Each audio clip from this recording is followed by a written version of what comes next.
Тож починаємо наш музичний цикл з композитора Федора Якименка.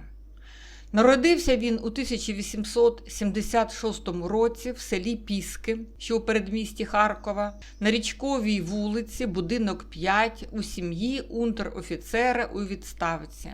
На Пісках знаходилася Свято-Пантелеймонівська церква, в якій батько його Степан Йосипович Якименко співав на хорах. Федір був старшим у родині, ще він мав молодших братів Миколу та Якова. В автобіографії сам Якименко пише, що батько його був чистокровний малорос, як в Російській імперії називали українців, а мати – росіянка, селянка Тульської губернії. Батько, як чистокровний українець, звичайно розмовляв українською, і не лише він, а його родичі та односельці. Тож нема сумнівів, що Федор та його брати змалку слухали і співали українські пісні. Канал Ірини Коновець-Поплавської. Всі сини Якименків зростали в музичній атмосфері, і батьки кожного з них по черзі відправляли до Санкт-Петербурга до знаменитої придворної співочої капели. Федір потрапив туди у 10-річному віці завдяки гарному голосу. Придворна співоча капела – це був такий професійний музичний заклад у Російській імперії, який мав у своєму складі великий хор, що брав участь у церковних службах, відкритих концертах та оперних спектаклях. Федір потрапив до капели якраз у той золотий період, коли нею керував Мілій Балакірєв, а в помічниках у нього теж знаменитий музикант Римський-Корсаков, як інспектор музичних класів. А треба сказати, що Балакірєв і Римський-Корсаков – обидва члени тої самої могутньої купки російських музикантів, куди ще входили Мусорський, Бородін та Кюї. Окрім хору, в капелі був ще й оркестр. Тож капела уявляла з себе щось на кшталт маленької консерваторії. При ній функціонувала ще й школа з програмою гімназії. І от під керівництвом Балакірєва Федір став неабияким піаністом. У 16 років він уже керував учнівським оркестром і за підтримки своїх наставників почав писати і свою музику. Природно, що після капели він продовжив свою освіту і у 1895-му за порадою Балакірєва вступив до консерваторії, клас Римського-Корсакова, але з самим Балакірєвим він тоді чомусь посварився. Їхні стосунки навіки зіпсувалися. А треба пояснити, що той Мілій Балакірєв був досить дивакуватою людиною. Старий парубок, про його стосунки з жінками нічого не відомо. Замолоду навіть збирався написати оперу за романом Чернишевського «Що робити?». Однак до кінця 1860-х став забобонним, зачастив до ворожки, що за свідченням Римського-Корсакова призвело до його подальшого звернення до релігії. Смерть матері так вразила 35-річного Балакірєва, що у нього трапився нервовий зрив, він став вегетаріанцем, прикипів душою до тварин, і в хаті його товклися безліч безпритульних кішок та собак. Плюс він був фанатичним патріотом, писав гімни на честь вдовиці імператриці та інших членів імператорської сім'ї. Зрозуміло, що була купа причин, чому він посварився з Якименком, який соромився навіть озвучити мотиви тієї сварки. Втім, у Федора залишався ще Римський-Корсаков, який після закінчення консерваторії підштовхнув його у світ великої музики. Ось цікаве фото, Римський-Корсаков з учнями.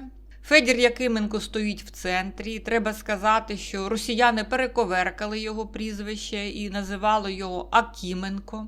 Так само, як і Яворницького іменували чомусь Еварницький. По праву руку Федора сидить його товариш Микола Черепнін, запам'ятайте його, ми з ним ще зустрінемося, а по ліву руку сидить сам Римський-Корсаков.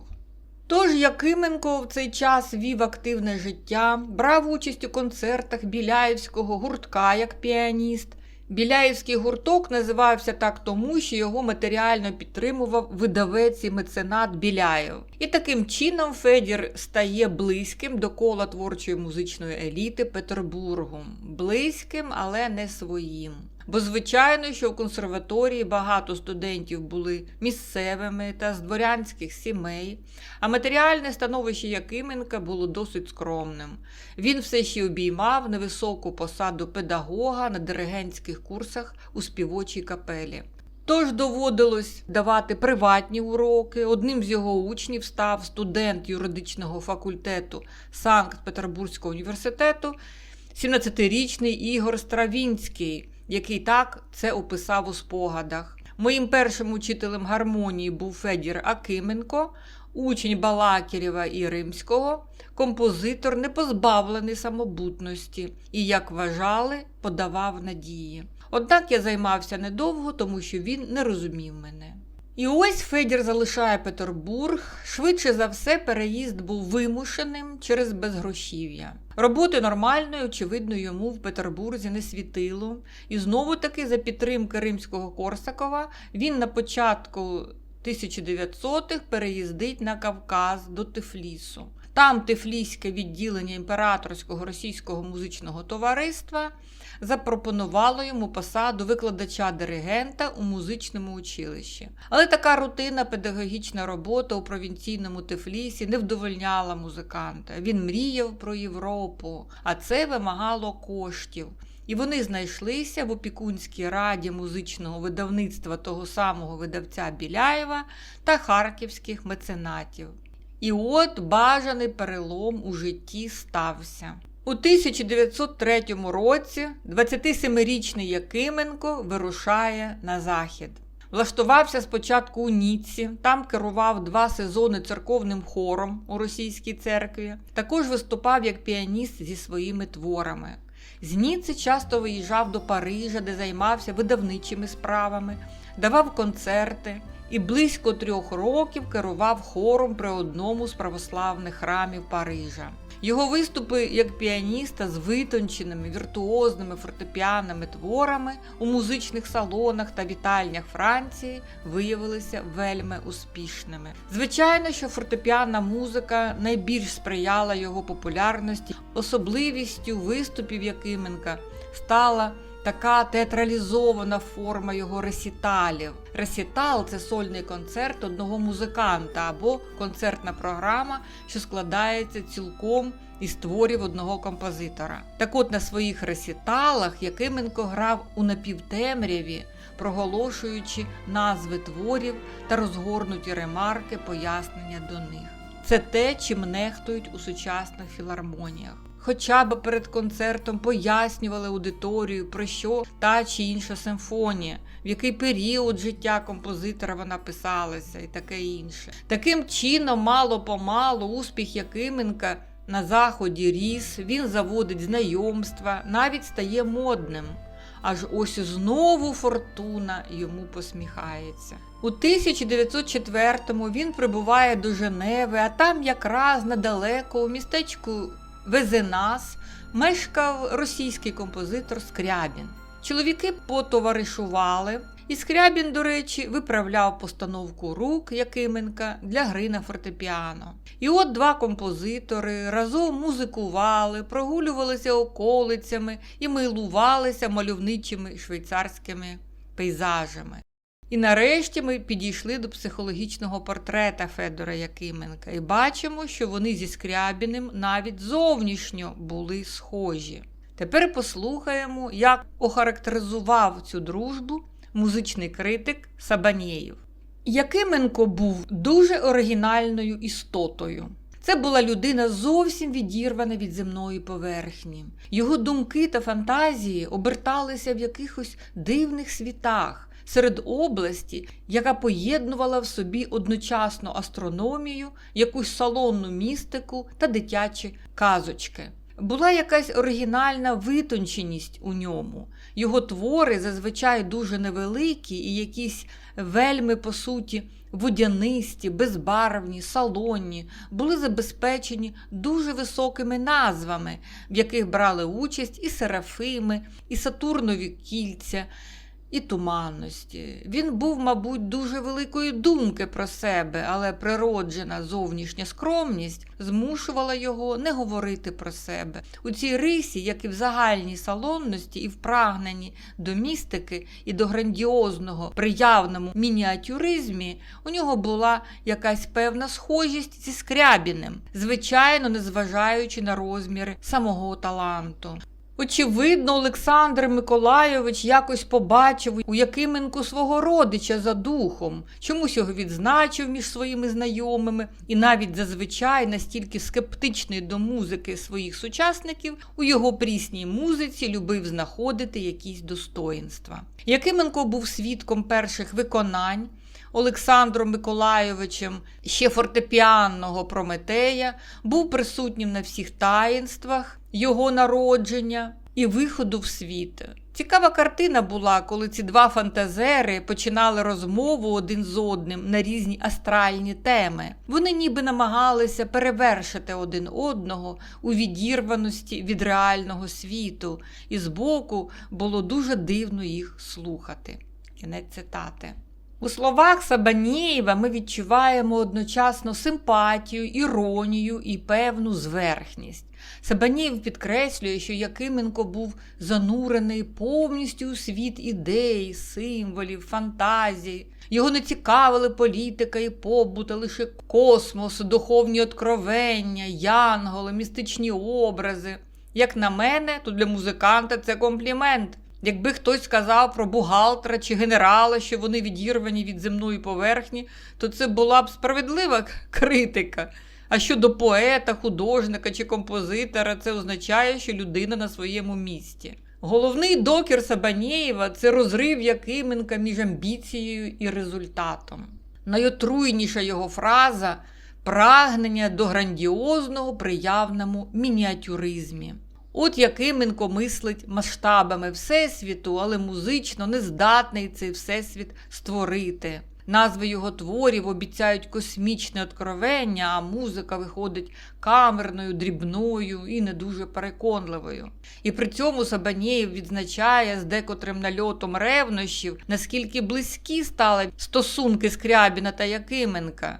Він відзначає їх спільні риси, салонність, містицизм, потяг до космічних тем, але потім одразу додає, звичайно, якщо не брати до уваги розміри самого таланту. Ну що ж, в очах Сабанєєва Якименко не такий обдарований, як Скрябін. Сам Сабанєєв крутився біля Скрябіна 24/7, їв за його столом, терся у його родинному колі, і те, що якийсь Якименко кидає виклик його кумиру, музичного критика трошки муляло.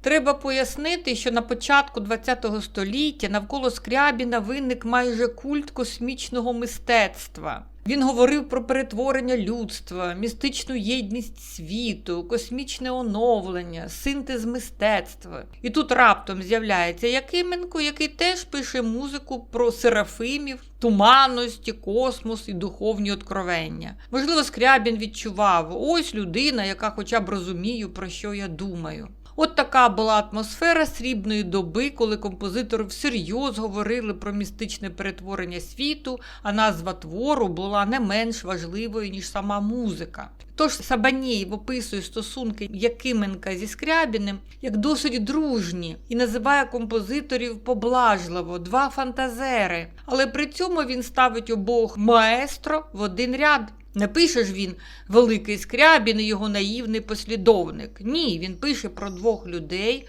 одного психологічного типу, які розмовляли однією мовою. І це, мабуть, найважливіше спостереження музичного критика. Скрябін тоді всерйоз планував свою грандіозну містерію, твір, який мав змінити людство і привести до космічного перетворення світу. Сучасному слухачеві це може здатися божевіллям, але в атмосфері срібної доби подібні ідеї були досить поширеними. Теософія, окультизм, східні вчення, символізм – цим захоплювалася значна частина інтелектуальної еліти. І ось, як бачимо, Якименко виявився одним одним із небагатьох співрозмовників Скрябіна, який не крутив пальцем біля скроні, а навпаки міг підтримати розмову. Можна навіть припустити, що Якименко був для Скрябіна рідкісною людиною, з якою той не мусив спрощувати свої думки.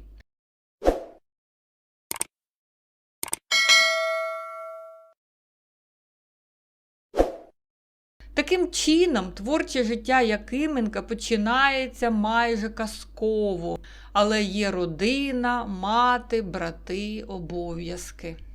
У 1906-му він повертається в Харків, де почав викладати у музичному училищі того самого російського музичного товариства. Тут він знову виступає з ресіталами і отримує визнання у рідному місті. Але частенько Федір наїжджав і до Петербурга, тому що навчання молодшого брата Якова в Петербурзькій консерваторії, допомога матері, вимагали коштів, з'явилися борги. Але музичний Петербург уже був не той, що за часів його навчання, а весь просякнутий творчими чварами. Важливою подією в особистому житті композитора стало одруження на якійсь Варварі Йосипівні, про яку відомо тільки з його слів. Була ученицею драматичних курсів, ніколи не служила, любить мистецтво і тільки ним цікавиться. Вона увесь час хворіє, ось що прикро. Кінець цитати. З одного боку, не здужати, слабувати серед юних леді тоді було стильно. Пам'ятаєте оцих блідих інституток з мігренями, які легко непритомніли? Існувала ціла мода на діагнози типу неврастенія, нервовий розлад, жіноча істерія. І кого не читаєш біографію творчих людей того часу, у багатьох у них дружини слабували.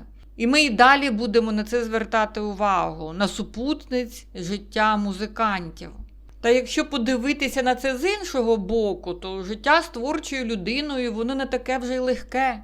Непостійні заробітки, чоловіки живуть у своєму космосі, творчість вимагає входити в транс. Не так вже й рідко вони заводять коханок. І якщо дівчина потрапляє в такі умови, то абстрагуватися дуже важко.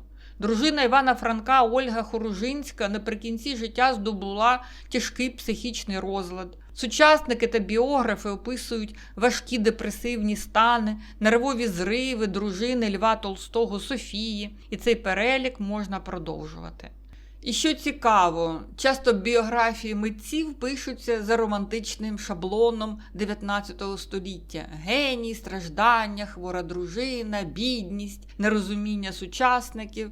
Такий сюжет продається краще, ніж геній, здорова дружина, стабільний шлюб, нормальний побут. Але у нас шаблона нема, ми просто розбираємося у кожному конкретному випадку і шукаємо закономірності. Так от, виступи Якименка у Петербурзі, також його твори включали до свого репертуару і інші виконавці, наприклад, піаністка Софія Полоцька, Ємцова на вечорах сучасної музики. Все це зробило ім'я його модним і популярним, однак в тому ядучому середовищі він таки був чужий. Скажімо так, короля робить оточення. От за Скрябіним ходили його біографи, столувалися в нього. А Якименко не міг собі такого дозволити. І, звичайно, що не всім російським музикантам він імпонував. Дягілев писав у листах: Якименко при найближчому знайомстві нам не сподобався. Тюря, дурний і провінційний. Усяка нудь, так казав про його музику Сергій Прокоф'єв у листі до Мясковського. У 1918-му Прокоф'єва запитали: «А що ви скажете про Василенка та Акименка?» Він відповів: «Це не першокласні композитори». У рідному місті Харкові таки цінували його талант, про нього позитивно відгукувався, зокрема, керівник харківського відділення Російського музичного товариства Ілля Слатін. А харківським учнем в нього був також відомий радянський композитор Ісаак Дунаєвський.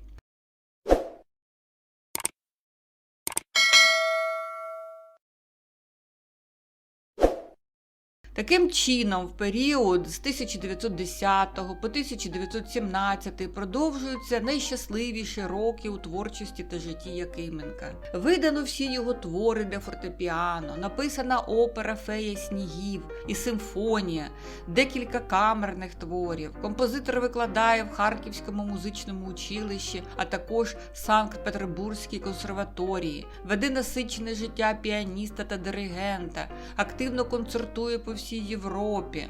У Парижі у 1910-х роках Стравінський був здивований тим, що французів і сучасних композиторів Російської імперії найбільше цікавив Федір Якименко. Він пише у спогадах: «Пам'ятаю, коли я приїхав до Парижа на постановку «Жар птиці», французькі композитори здивували мене розпитуванням про твори Якименка». В авторській передмові до видання власних творів Федір зазначає: випускаючи у світ 2 томи творів для фортепіано, автор їх знаходить потрібним попередити артистів-виконавців, що ці твори вимагають надзвичайно тонкого нюансування, благородства смаку, а також можливої гармонії душ автора та виконавця.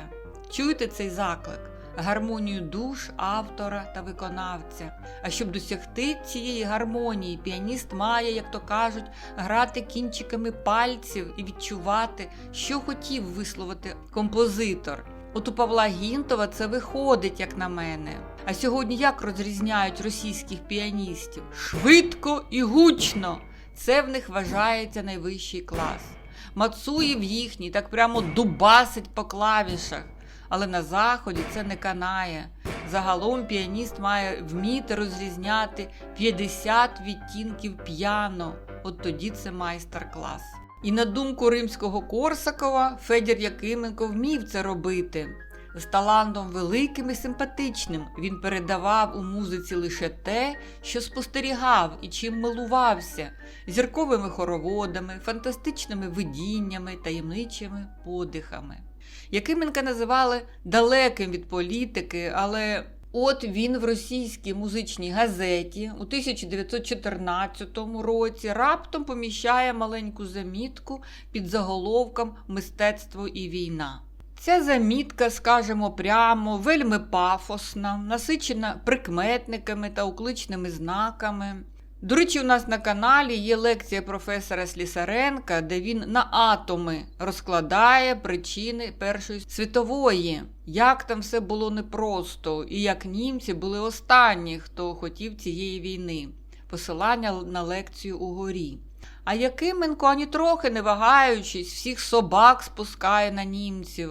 З вини Верховної Чорної банди, наших ворогів-тевтонів, весь світ майже охоплений пожежею нечуваною, де гинуть тисячі безневинних людей, де без повернення зникають з лиця землі величезні пам'ятки мистецтва. Здається, ніби з пекла вихором злетів на поверхню планети похмурий демон. І в такому ж стилі. Ось ще цитата. Ще вчора нам ставили у приклад, як високу культурність німців, їх чесність, любов до порядку, до чистоти, до освіти. А сьогодні все точно відійшло в лету. Чи перестанемо ми з колишньою повагою та захопленням ставитися до творців вічної краси, де багато хто черпає найвищі духовні блага життя? І не було б таким безглуздим відвертатися чи заперечувати великі діяння геніїв нам ворожих сил. Бетховен завжди залишиться Бетховеном для нас, слов'ян. І ми, вважаю, ніколи не зійдемо до того ступеня вузькості, смішної пристрасті, до чого дійшли тепер німці, які бойкотують мистецтво ворожих їм народів. І треба розуміти, що серпень-вересень 1914-го, коли писалася ця замітка, це момент загального патріотичного піднесення майже в усіх воюючих країнах. Подібні статті тоді писали французи, британці, німці, росіяни, австрійці. Інтелігенція масово вірила, що цивілізація воює проти варварства. Просто кожна сторона вважала варварами супротивників. А нам насамперед впадає в око, який текст Якименка емоційний. Це радше патріотичний маніфест. Оці окличні знаки, риторичні запитання, протиставлення ще вчора-сьогодні. Відчувається, що це пише людина мистецтва, яка болісно переживає початок Великої війни, на яку, до речі, пішов воювати його брат Яків. Водночас неважко помітити в замітці і вплив офіційної російської пропаганди. Німці постають народом, який нібито зрадив власну культуру, тоді як слов'яни, морально вищі, здатні навіть під час війни відокремлювати мистецтво від політики. Це дуже характерна імперська маніпуляція. Ми воюємо заради вищих моральних принципів. Але найцікавіше, що попри всю антинімецьку риторику, Якименко приходить до доволі несподіваного висновку. Він не переносить ненависть до Німеччини на німецьку культуру. Він пише, що Бетховен назавжди залишиться Бетховеном, незалежно від того, що відбувається на полі бою. І засуджує бойкот німцями мистецтва ворожих народів. Як там? Мистецтво поза політикою? Ну-ну. На сьогодні ця концепція остаточно втратила свою актуальність. Насправді, під час війни культура є інструментом інформаційної боротьби. Це ми спостерігаємо в сучасних українських реаліях. Митці не можуть бути осторонь, оскільки їх голос привертає увагу світу. Навіть найпрестижніші культурні події, такі як Венеційська бієнале, перетворюються на майданчики політичних протестів, щоб продемонструвати, що культура залишається ареною впливу. Можливо, саме в цій замітці і проявляється справжній Якименко. Людина, яка була далекою від політики і мислила передусім категоріями мистецтва.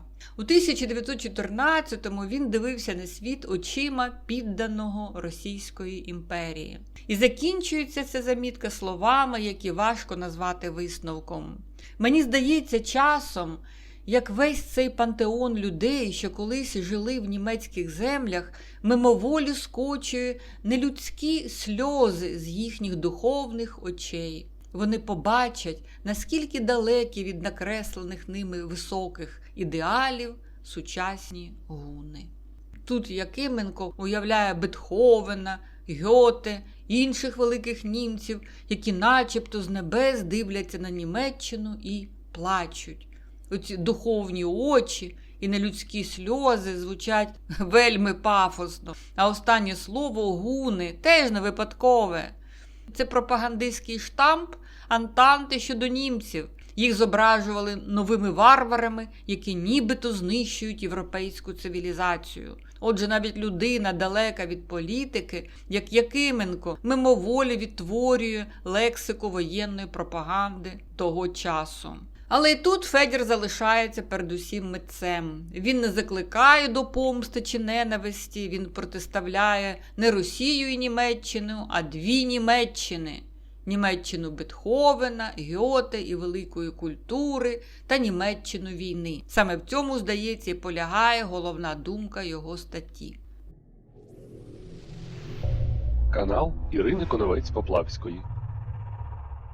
На цьому ми поки що зупинимося, бо далі настане 1917 рік, а разом із ним почнеться вже зовсім інше життя і не лише для Федора Якименка, а й для всієї Російської імперії, в якій він виріс, навчався, зробив кар'єру і, здавалося б, знайшов своє місце. На початку 17-го року Якименкові 41 рік. Це вік професійної зрілості. Він уже не молодий композитор, який лише шукає себе, але й не класик. За його плечима солідна музична освіта, викладацька робота, десятки написаних творів, знайомство з найвідомішими музикантами свого часу.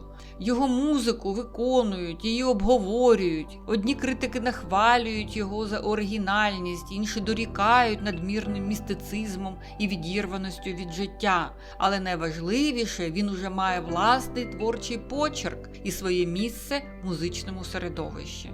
Для сина відставного унтер-офіцера та селянки з Тульської губернії це була справді успішна кар'єра. Здавалося, життя поступово входить у спокійне русло. Є постійна робота, є професійне визнання, поруч дружина, хоча й хвороблива, і теж не сьогосвітня. Попереду ввижалися ще багато років творчості. Та за кілька місяців упаде звична Російська імперія, почнуться революції, громадянська війна в Росії, а визвольні змагання в Україні. Доведеться відповідати на запитання, які раніше майже не виникали. Де твій дім? Якій країні ти належиш? Для кого ти пишеш музику? І чи взагалі є місце для мистецтва у світі, який стрімко руйнується? Саме про це ми дізнаємося у другій частині.